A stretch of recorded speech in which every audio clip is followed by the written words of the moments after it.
Bismillahirrahmanirrahim. Assalamualaikum warahmatullahi wabarakatuh. Pada video kali ini, saya buat untuk memenuhi salah satu tugas mata kuliah Ekonomi Mikro dan Makro Islam yang diampu oleh dosen mata kuliah yaitu Ibu Ayu Adhara. Pada video kali ini, saya akan membahas dan memaparkan materi mengenai konspirasi perekonomian di dunia. Dengan judul lebih jelasnya yaitu dampak COVID menyebabkan terjadinya konspirasi perekonomian di dunia. Harap disimak baik-baik ya teman-teman. Sebelum memaparkan materi, izinkan saya terlebih dahulu untuk memperkenalkan diri.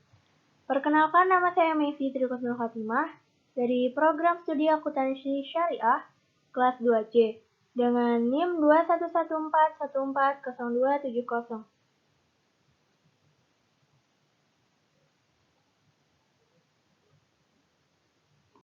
Baik, di dalam video ini akan ada pembahasan yang akan dipaparkan, yaitu yang pertama pengertian konspirasi, yang kedua pengaruh konspirasi perekonomian di dunia, yang ketiga dampak positif dan negatif konspirasi perekonomian di dunia, yang keempat contoh konspirasi ekonomi yang ada di Indonesia. Tentunya konspirasi pasti sering terdengar dalam kehidupan kita sehari-hari. Terkadang konspirasi dapat menimbulkan kepercayaan kepada publik terkait apa yang terjadi. Namun, apa sebenarnya pengertian konspirasi itu sendiri? Menurut KBBI atau Kamus Besar Bahasa Indonesia, kata konspirasi adalah persekongkolan atau komplotan. Lalu pelaku yang menjalankan konspirasi disebut dengan konspirator. Seseorang yang melakukan konspirasi bisa saja dihukum oleh negara. Lalu selanjutnya, pengertian konspirasi menurut Oxford Dictionary. Konspirasi dapat diartikan sebagai suatu rencana yang memiliki sifat rahasia serta dapat dilakukan oleh sekelompok orang tertentu yang memiliki tujuan ilegal serta dapat merugikan beberapa pihak tertentu. Dapat disimpulkan bahwa konspirasi atau dapat disebut persekongkolan adalah suatu usaha yang menjelaskan penyebab suatu peristiwa atau rangkaian peristiwa rahasia. Teori konspirasi sendiri adalah teori yang mencoba menjelaskan penyebab utama suatu peristiwa atau rangkaian peristiwa. Dapat diambil contoh konspirasi berupa kasus pembunuhan, skandal, dan penculikan maupun serangan.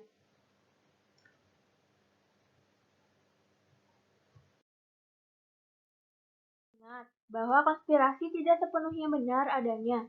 Konspirasi sebenarnya hanyalah teori menurut pandangan sekelompok orang. Maka saya ingatkan kepada teman-teman semua untuk memilah, menyaring maupun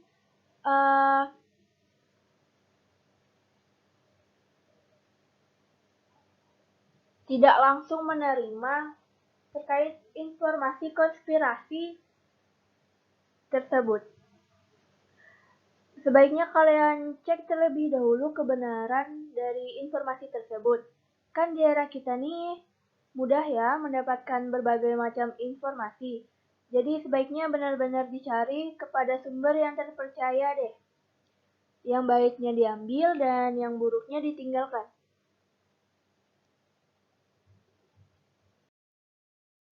Pembahasan yang kedua yaitu pengaruh konspirasi perekonomian di dunia. Sebagai contoh perekonomian yang terjadi di Cina. Dari artikel yang saya temukan, ada opini dari beberapa pengamat dunia bahwa situasi COVID ini dimanfaatkan untuk membentuk The New World Order. Mereka adalah komando 7 elit global. Mereka menciptakan ketakutan lalu kepanikan global lewat media massa. Hingga akhirnya banyak negara bangkrut akibat krisis sosial dan ekonomi. Sang elit kemudian akan memberikan solusi akibat kehancuran yang mereka akibatkan. Kondisi ini relevan dengan sejarah hancurnya Wall Street hingga terbitnya Federal Reserve Act yang didirikan pada 1913. Secara negara, Amerika sebenarnya sudah bangkrut akibat depresi di tahun 1933, tapi kemudian ekonomi AS diselamatkan oleh UU Federal Reserve Act yang dibentuk sekelompok bankir. Sekarang ini Pax Americana pun bertahan hingga saat ini atas dukungan elit global. Pola yang sama akan dilakukan namun lebih halus, membuat ketakutan dunia dan sistemnya lebih besar lagi. Dengan menciptakan virus COVID-19, maka seluruh dunia pun ketakutan. Cina diduga sebagai awal penyebaran virus COVID-19 karena Cina telah banyak menggugurkan bisnis besar negara adidaya. Cina juga menggalang dukungan negara-negara Eropa dan Asia untuk mensukseskan proyek obor.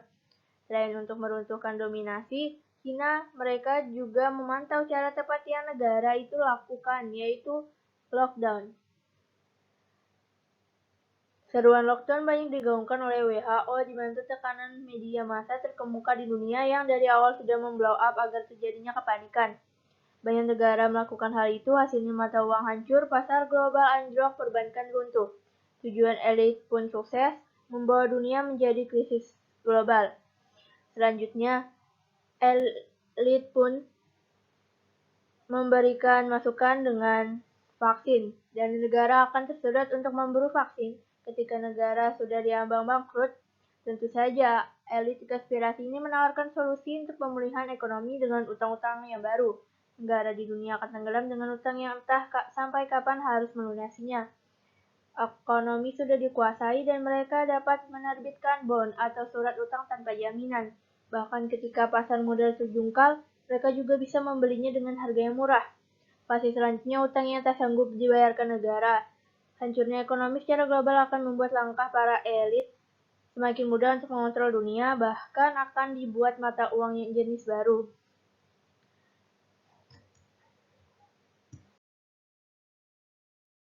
Pembahasan yang ketiga yaitu dampak positif dan negatif konspirasi perekonomian di dunia.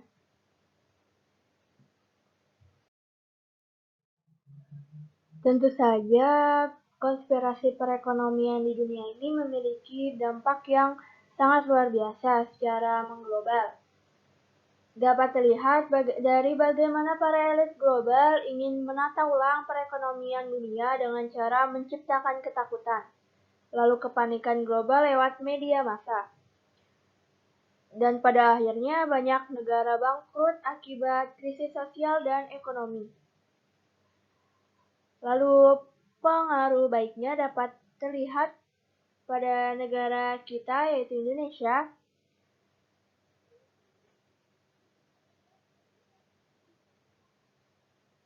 Wabah COVID-19 ini disebut membawa dampak positif tersendiri bagi ekonomi Indonesia menurut Direktur Departemen Kebijakan Ekonomi dan Moneter BEIGP, Wira Kusuma. Salah satu dampak positif yang bisa didapatkan Indonesia dari pandemi tersebut adalah terbukanya peluang pasar ekspor baru selain Cina. Menurutnya, dalam suatu ketidakpastian selalu ada hal baik di belakangnya. Itu semua tergantung pada bagaimana kita merespon hal tersebut. Itu yang paling penting. Terkait wabah ini, ekspor kita ke Cina memang berkurang, tapi ada tujuan ekspor lain yang sifatnya non-tradisional. Ini yang dapat kita kembangkan. Jadi tantangan-tantangan ini akan memaksa kita untuk berinovasi mencari kesempatan-kesempatan yang lainnya. Pembahasan yang keempat, yaitu contoh konspirasi yang ada di Indonesia.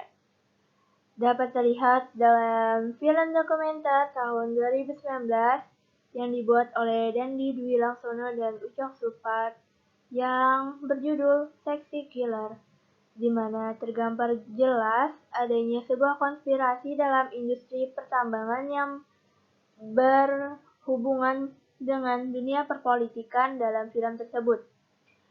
Dalam film tersebut juga terlihat bagaimana hukum di Indonesia itu tumpul ke atas dan tajam ke bawah. Para penguasa semakin berkuasa dan yang lemah semakin tertindas. Berdasarkan hal tersebut, dapat dilihat bahwa dalam perekonomian terdapat sebuah konspirasi. Tidak menutup kemungkinan pula ada konspirasi yang terjadi dalam perekonomian dan dunia saat ini, terlebih dari adanya dampak dari pandemi COVID-19 yang beberapa tahun terakhir menggemparkan dunia. COVID-19 ini pun melahirkan sebuah teori-teori konspirasi yang menimbulkan berbagai perdebatan secara global, terutama dalam bidang ekonomi. Presiden Masyarakat Anti Fitnah Indonesia atau dapat disebut Mafindo, yaitu Anita Wahid, menilai teori konspirasi yang muncul saat pandemi bisa jadi berkaitan dengan kepentingan ekonomi pihak tertentu. Sebagai contoh, dia berkata seorang pemilik restoran bisa saja ingin usahanya dapat ramai di tengah pandemi, sehingga membuat dan menyebarkan teori konspirasi bahwa COVID-19 seolah tak berbahaya. Baiklah, telah sampailah kita pada penghujung pembahasan. Dari informasi yang dapat saya sampaikan mengenai konspirasi perekonomian di dunia, dapat diambil kesimpulan bahwa kita nggak tahu apakah pandemi COVID-19 ini telah terencana oleh para elit global ataukah hanya kebetulan semata. Sebenarnya negara Cina pun sendiri mengalami kerugian dalam perekonomiannya. Perekonomiannya juga menurun, tetapi kenapa Cina cepat menyelesaikan permasalahannya? Mungkin hal itu dikarenakan pemerintah Cina memiliki pemikiran yang terdepan.